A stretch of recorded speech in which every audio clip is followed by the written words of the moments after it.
Hello বন্ধুরা, কেমন আছো তোমরা সবাই? এই দেখো, আজ আমি বেরিয়ে পড়েছি একটু পার্লারে যাওয়ার জন্য। সেই বাড়িতে যাওয়ার সময় আইব্রো করেছিলাম, এখনও আইব্রোটা করা হয়নি, একটা মাস হয়ে গেছে। তাই ভাবলাম যে ঠিক আছে, আজকে হাতে একটু টাইম আছে তো যাই একটু আইব্রোটা করেই আসি।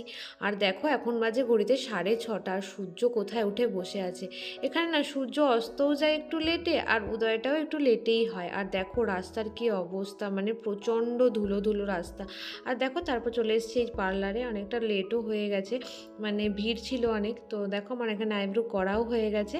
আর তারপর এখান থেকে একটু মানে ধুনো দেওয়ার জন্য একটু মানে নারকেলের ছোবড়া নিয়ে নিলাম কিছুটা। তারপর আমি যাচ্ছি এখন ঘরের দিকে। আর জানো না, রাস্তার যা এবড়ো খেবড়ো অবস্থা, সেই জলের কাজ হয়েছে তো। আর দেখো না, একদম মানে দরজা জানলা খুলে রাখা যায় না, একদম ধুলো ধুলোও ভরে যায়। এই দেখো আমি তারপর চলে এসেছি ঘরে, এখন আমি সন্ধে দিয়ে দেবো। তারপর তোমাদের দাদা ভাই আসবে, ওর জন্য একটু টিফিনও বানাতে হবে। তো আমার ভিডিওটি কেমন লাগলো অবশ্যই কমেন্ট করে জানিও। দেখা হচ্ছে নেক্সট ব্লগ।